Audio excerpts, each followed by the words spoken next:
Ladies and gentlemen, if you read page 3 of the Igor Danchenko indictment, the second indictment in the Durham probe special counsel, there's Kevin Kleinsmith, Danchenko, and Michael Sussman. 3 indictments thus far. On page 3, paragraph 10, first Danchenko stated falsely that he had never communicated with a particular U.S.-based individual who was a longtime participant in Democratic Party politics and was then an executive at a U.S. public relations firm, PR Executive One, about any allegations contained in the company reports. In truth and in fact, and as Danchenko well knew, Danchenko sourced one or more specific allegations in the company reports anonymously to PR Executive One.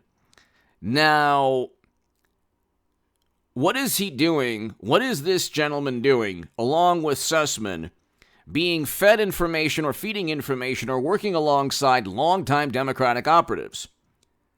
And what is the United States government doing?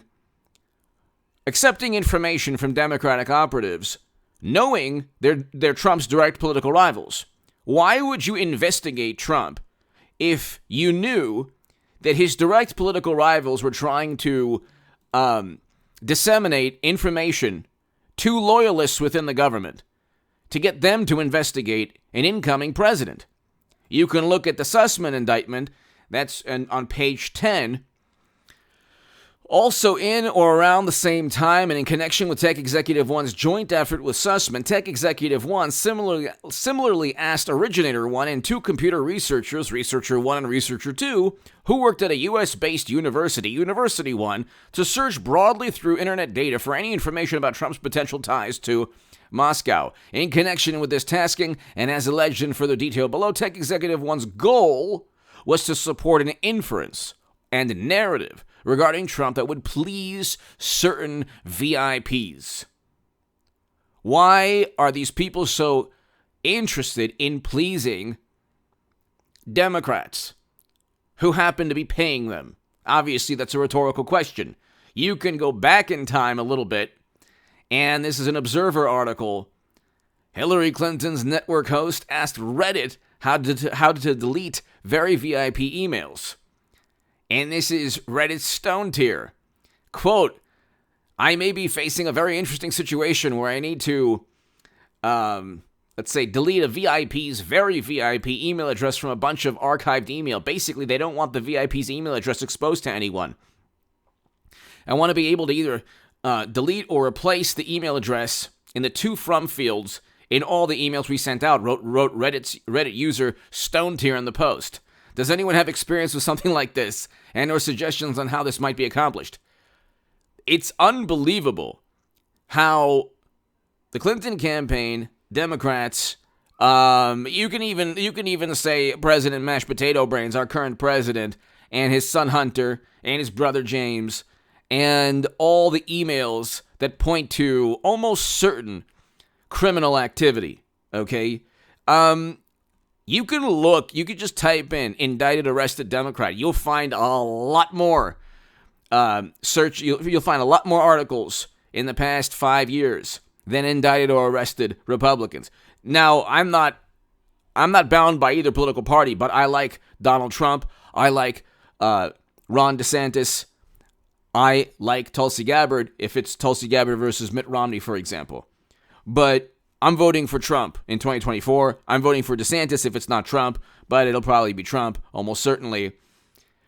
I want a president who doesn't have to purchase or have to outsource tech executives or tech companies and blame other countries for his failures. So you can look at what they're accusing Trump of. Oh my God, he's not accepting, he's undermining democracy. All they did was recreate Cold War hysteria, McCarthy-era Red Scare paranoia.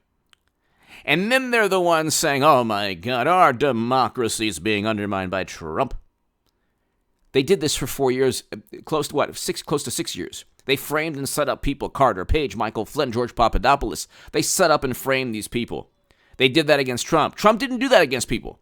If you want to say, oh, he insults people, he insults others, well, you know what? They tried to go after him in the most despicable manner. Comey, Strzok, McCabe, Clapper, these tech people, these people who were paid, they all they deceived half the country. And, I mean, that's 18 U.S. Code 371. They engaged in a gigantic fraud. But see, again, it's impossible to actually explain this to people. Hit subscribe to this channel, by the way. Hit subscribe, ladies and gentlemen. It is impossible to explain this. By the way, I have two channels in addition to this one, the stock market crash channel that I have to continue growing. And unfortunately, I'll be doing a lot more work on the stock market crash channel that's below in the pinned comment. And a new channel, I'll probably do something interesting either tomorrow morning or later this evening, much later tonight, on a channel. The name is Indict and Imprison 45, and it's satirical, it's purely satire, comedy, and you see all these people getting indicted and charged.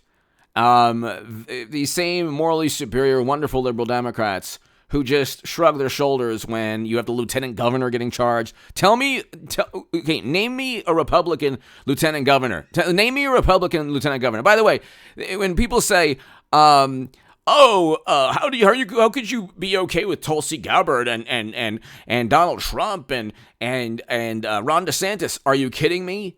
If the Lincoln Project opposes you, I'm voting for you.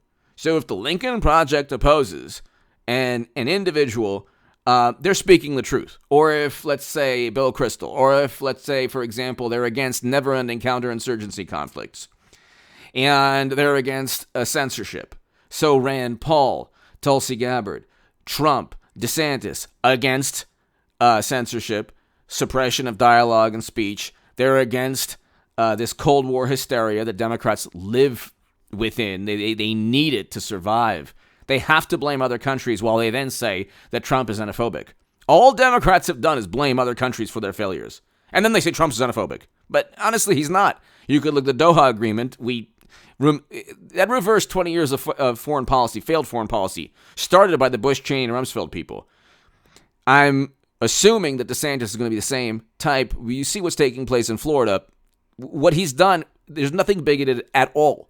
Like zero if you read the bill. I'm not going to get into it, but there's nothing, literally nothing.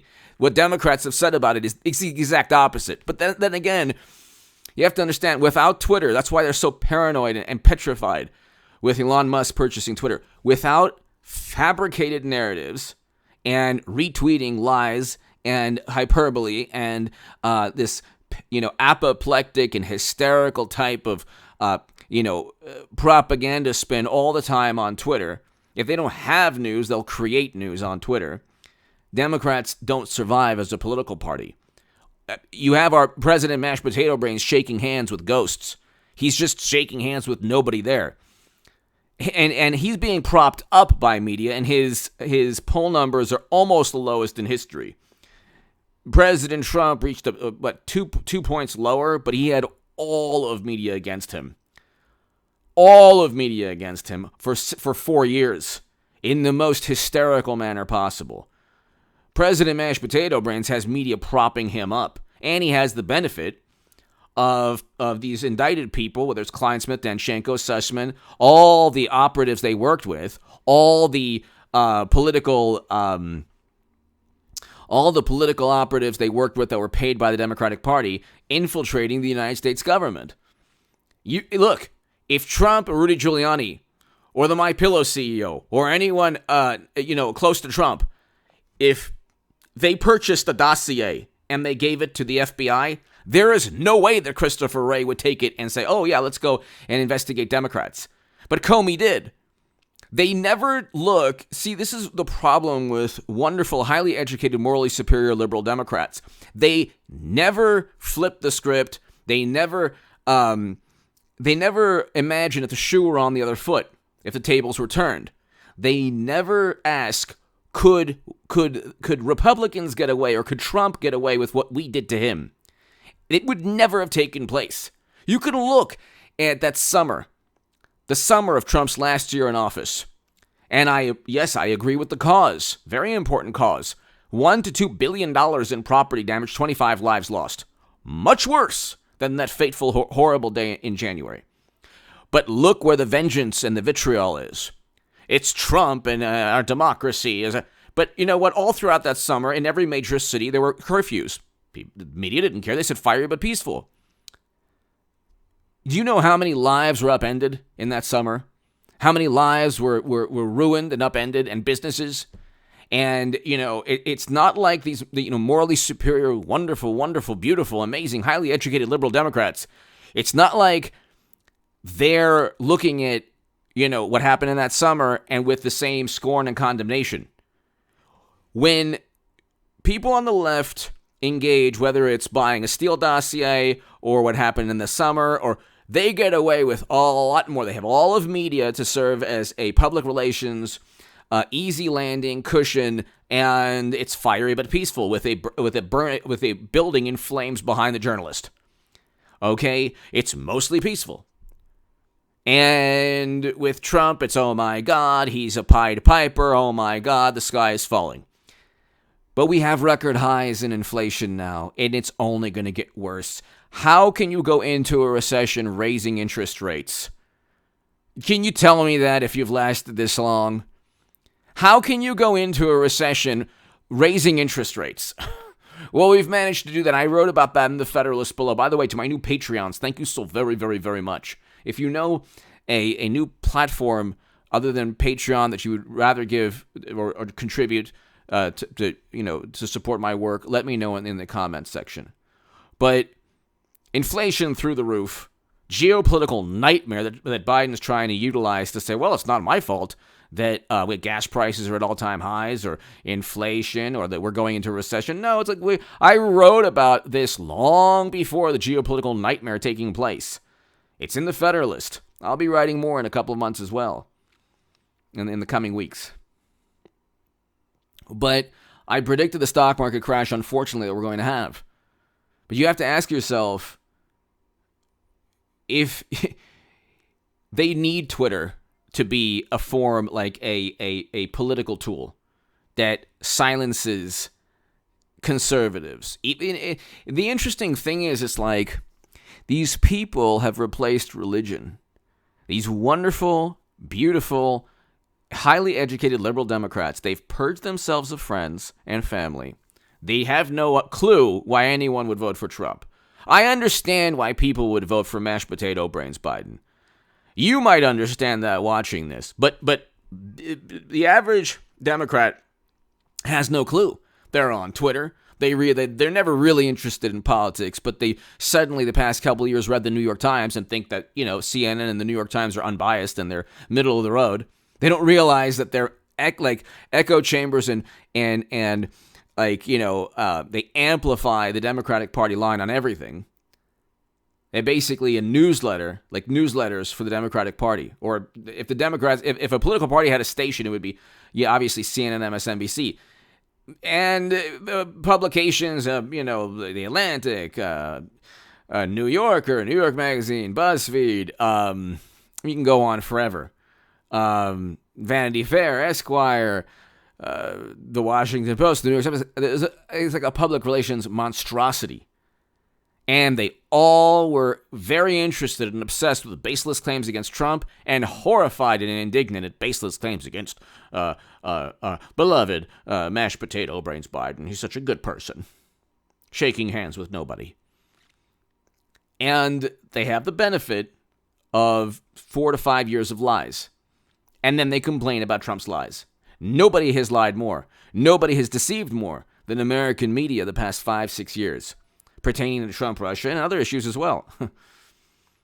But you have to understand, it's not about the Durham Probe Special Counsel, if you've lasted this long, is about hopefully preventing this from taking place again.